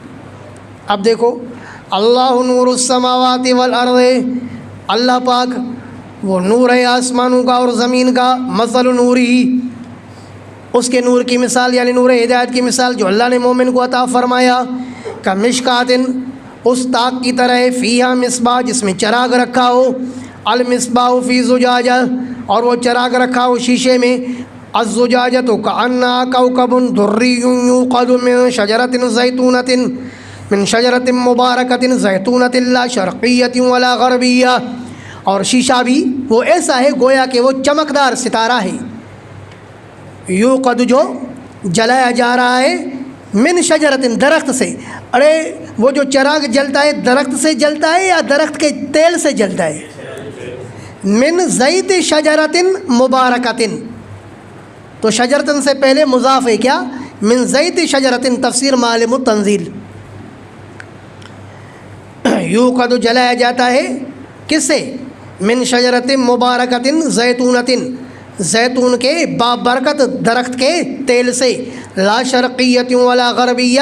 اب وہ زیتون والا درخت نہ تو مشرقی ہے نہ تو مغربی ہے، نہ تو سندھی ہے نہ سرحدی ہے. سمجھ گئے نسبت؟ نہ مشرقی ہے نہ مغربی ہے. یکاد زیتوہا یضیء. قریب ہے کیونکہ نہ مشرق میں ہے نہ مغرب میں، بلکہ مسلسل اس کے اوپر سورج کی روشنی پڑتی ہے. تو اس کا تیل اتنا تو صاف و شفاف ہے. یکاد زیتوہا قریب ہے کہ اس کا تیل یضیء چمکنے لگے. ولو لم تمسسہ نار. اگرچہ نہ چھوئے اس کو آگ. نور علی نور. نور علی نور. کیا فرمایا؟ روشنی روشنی پر. پہلے سے ہی وہ تیل چمک رہا ہے، آپ نے اس کو آگ لگائی تو چمک در چمک. نور علی نور. یہد اللہ لنورہ من یشاء. رہنمائی کرتے ہیں اللہ پاک لنورہ اے الی نورہ، اپنے نور کی طرف. توجہ ہے یہاں پر. میں نے کسی تفسیر میں نہیں دیکھا ہے کہ لام بمعنی الی کے، لیکن اس کو میں قیاس کر رہا ہوں. اور جو پہلے ابھی ایک آیت کا تفسیر گزرا مدارک سے، کیا الی مانو لمانو، وہاں کون سی آدمی ہے میں نے تفسیر کی کہ یہاں پر لام بمعنی الی کی ہے. جیسے کہ لہا عاملون، وہ تھا نا کہ لہا سابقون، کہ وہ لوگ خیرات کے لیے سبقت کرتے ہیں. تو کیا مطلب الی سابقون آیا کہ نہیں ہے؟ کہا کہ یہاں پر لام بمعنی کس کے ہے؟ الی کے ہے. جس طرح کے لما نہو یعنی الی ما نہو. تو جب پتہ چل گیا کہ لام بمعنی الی کے ہوتا ہے تو یہاں پر بھی لام بمعنی الی کے. کیسے؟ یہد اللہ لنورہ، رہنمائی کرتا ہے اللہ پاک اپنے نور کی طرف. من یشاء، جس کو چاہے. وَيَضْرِبُ اللَّهُ الْأَمْثَالَ، اور اللہ پاک اس طرح بیان کرتا ہے مثال للناس، لوگوں کے لیے. وَاللَّهُ بِكُلِّ شَيْءٍ عَلِيمٌ، اور اللہ پاک ہر چیز کو علیم خوب جاننے والا ہے. فی بیوت اے کمشکات فی بعض بیوت اللہ. توجہ ہے. فرمایا اللہ کے نور ہدایت کی مثال اس چراغ کی طرح ہے، اس طاق کی طرح ہے. کس کی طرح؟ اس طاق کی طرح ہے. جو طاق کہاں پر ہو؟ فی بیوت، جو طاق ہو ان گھروں میں. جو طاق ہو بولو ان گھروں میں. اذن اللہ ان ترفع، جن گھروں کے بارے میں اللہ نے حکم دیا ہے کہ ان کو تبنا بنایا جائے. ترفع بمعنی تبنا. اللہ کے نور کی مثال اس طاق کی طرح ہے جو طاق کہاں رکھا ہو؟ فی بیوتن. آیا کہ نہیں؟ یہاں تنوین عوض. فی بیوت اللہ، فی بعض بیوت اللہ من تبیزیہ یعنی بعض، اور بیوتن میں تنوین برائے عوض. کیا مطلب؟ فی بعض بیوت اللہ. اللہ کے نور کی مثال اس طاق کی طرح جو طاق کہاں پر رکھا ہوا ہے؟ اللہ کے بعض گھروں میں رکھا ہوا ہے. اذن اللہ، جن گھروں کے بارے میں اللہ نے حکم دیا ان ترفع، کہ ان گھروں کو بنایا جائے. وَيُذْكَرَ فِيهَا اسْمُهُ، اور یاد کیا جائے ان گھروں کے اندر اس اللہ کے نام کو. یسبح لہ فیہا، یسبح بمعنی یصلی. تفسیر مدارک. اور نماز پڑھیں اس اللہ کے لیے فیہا، ان مسجدوں میں. بالغدو والآصال، صبح کو بھی اور شام کو بھی. ارے کون نماز پڑھے؟ رجال، وہ لوگ نماز پڑھیں. لا تلہیہم تجارت، اے لا تشغلہم شراء. یہاں تجارت علامہ نصفی فرماتے ہیں کہ بمعنی شراء کی ہے، کیونکہ اصلاً تجارت کا اطلاق شراء پر ہوتا ہے. اس میں نماز پڑھیں ایسے لوگ. لا تلہیہم تجارت، جن کو غافل نہیں کرتی ہے تجارت یعنی شراء. ولا بیع، اور نہ ہی بیع. آیا کہ نہیں؟ وہ لوگ نماز پڑھیں جن کو شراء بھی غافل نہیں کرتی اور بولو بے بھی غافل نہیں کرتی ہے عن ذکر اللہ، اللہ کے ذکر سے، اقم الصلاۃ لذکری، نماز قائم کر میرے ذکر کے لیے۔ فرمایا کہ ان کو دنیا کا کاروبار، دنیا کی بے شرح اللہ کے ذکر سے غافل نہیں کرتی، وَإِقَامِ الصَّلَاةِ، اور نماز کے قائم کرنے سے غافل نہیں کرتی، وَإِيتَاءِ الزَّکَاةِ، اور زکوٰۃ کے دینے سے غافل نہیں کرتی۔ یہ دکان بھی چلاتے ہیں لیکن جب نماز کا ٹائم آتا ہے فوراً بند کر کے چلے جاتے ہیں۔ تو کرتا ہے بند یا نہیں کرتا؟ قرآن نے وصف بیان کی ہے مومن کی کہ مسجد میں وہ لوگ نماز پڑھیں جو تجارت اور بے ان کو جو نہیں روکتی ہے، کس سے؟ نماز سے۔ یغابون یومن، فرما کہ یہ ڈرتے ہیں یومن، اس دن سے، تتقلب فیہ القلوب والابصار، جس دن میں الٹ پلٹ جائیں گی دلیں اور آنکھیں۔ ایسے دن سے ڈرتے ہیں یہ دکاندار کہ جس دن آنکھیں اور دلیں الٹ پلٹ جائیں گی۔ توجہ ہے، دلیں الٹ پلٹ جائیں گی کس طرف؟ الی الایمان بعد الکفر، مدارک، قیامت کے دن دلیں الٹ پلٹ جائیں گی نا، کس کی طرف؟ جو دلیں پہلے کفر پر قائم تھی اب یہ من الکفر الی الایمان، ایمان کی طرف الٹ پلٹ جائیں گی۔ والابصار، اور آنکھیں بھی الٹ پلٹ جائیں گی۔ کیا مطلب؟ پہلے آنکھیں بند کر سکتا تھا نا، اب آنکھیں کھلی کی کھلی، فیضا یہ شاخصۃ الابصار الذین تشخص فیہ القلوب والابصار۔ سمجھ گئے بات؟ آنکھیں الٹ پلٹ جائیں گی، کیا مطلب؟ کھلی کی کھلی رہ جائیں گی۔ سمجھ گئے ہو بات؟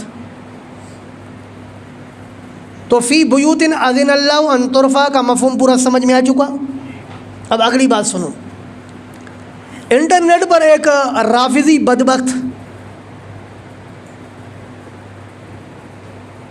لوگوں کو بیوقوف بناتا ہے، کہتا ہے کہ دیکھو لوگوں، علی اور فاطمہ کا گھر انبیاء کے گھروں سے بھی افضل ہے، اور اس کی دلیل کیا ہے؟ وہ اللہ کا قرآن ہے کہ جب قرآن کی آیت نازل ہوئی فی بیوت اذن اللہ ان ترفع، کہ اللہ کے گھروں میں اللہ نے اجازت حکم دیا ہے کہ ان کو بنایا جائے۔ جب قرآن کی آیت نازل ہوئی تو کسی صحابی نے عرض کیا یا رسول اللہ، ان گھروں سے کس کے گھر مراد ہے؟ تو اللہ کے رسول نے فرمایا کہ انبیاء کے گھر مراد ہے۔ تو حضرت ابو بکر نے پوچھا کہ اللہ کے رسول، کیا علی اور فاطمہ کا گھر بھی انہی گھروں میں سے ہے؟ ان کو بھی وہی فضیلت حاصل ہے جو انبیاء کے گھروں کو فضیلت حاصل ہے؟ تو آپ نے فرمایا جی ہاں، من افاضلہا، بلکہ علی اور فاطمہ کا گھر تو انبیاء کے گھروں سے بھی افضل ہے۔ لوگ کہتے ہیں واہ واہ واہ واہ واہ واہ، کہتے ہیں ابو بکر پر سلام، ہمارا سوال کر کے ہمارا اشکال ہی دور کر دیا، کیونکہ اللہ کے رسول نے تو یہ فرمایا تھا کہ اس سے انبیاء کے گھر مراد ہیں۔ ابو بکر نے پوچھا کہ کیا علی اور فاطمہ کا گھر بھی انہی گھروں میں سے ہے؟ تو اللہ کے رسول نے فرمایا من افاضلہا، علی اور فاطمہ کا گھر تو انبیاء کے گھروں سے بھی افضل ہے۔ دیانتداری سے بتاؤ کہ علی اور فاطمہ انبیاء سے افضل ہو سکتے ہیں؟ تو لہذا ان کا گھر بھی انبیاء کے گھروں سے افضل نہیں ہو سکتا۔ جہاں تک تعلق اس روایت کا ہے تو اس روایت کو محمد بن احمد الثعلبی متوفہ 427 نے اپنی تفسیر ثعلبی میں نقل کیا ہے، اور میں تمہیں پہلے دن بتا چکا ہوں کہ تفسیر ثعلبی معنی ویسے ہی۔ اس نے اس روایت کو جس سند کے ساتھ نقل کیا ہے یہ سند ضعیف بھی ہے اور مجہول بھی ہے۔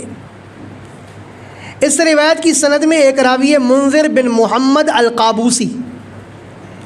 اس کے متعلق حضرت علامہ ابن حجر عسقلانی رحمہ اللہ متوفہ 852 اپنی کتاب لسان المیزان میں امام دارقطنی رحمہ اللہ کے حوالے سے کہتے ہیں کہ امام دارقطنی نے فرمایا مجہول، کہ یہ راوی مجہول ہے۔ نیز امام دارقطنی نے فرمایا متروک الحدیث، اس کی حدیث چھوڑنے کے قابل ہے، یہ حدیث لینے کے قابل نہیں ہے۔ تو لہذا جب راوی مجہول ہے تو روایت مجہول ہو گئی نا، مجہول روایت قابل اعتماد نہیں ہو سکتی۔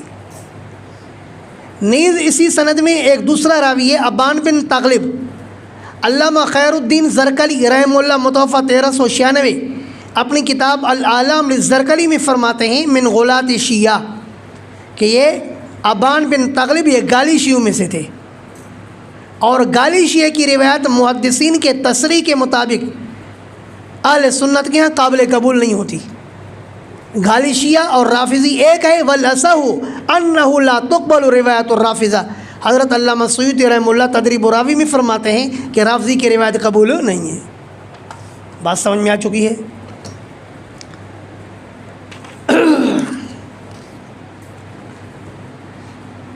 تو لہذا یہ روایت مردود ہے۔ اس روایت سے سیدنا علی اور سیدہ فاطمہ کا گھر انبیاء کے گھروں سے افضل ثابت نہیں ہو سکتا۔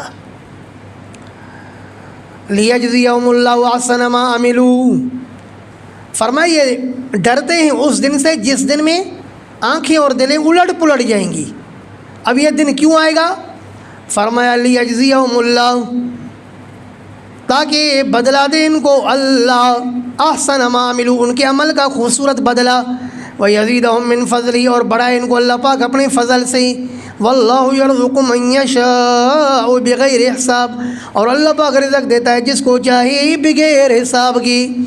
والذین کفروا اعمالہم، اوپر سے مومن کے نور کا مثال بیان ہوا نا، اوپر سے مومن کے نور اور ایمان کا مثال بیان ہوا، اب کافر کے عمل کا مثال،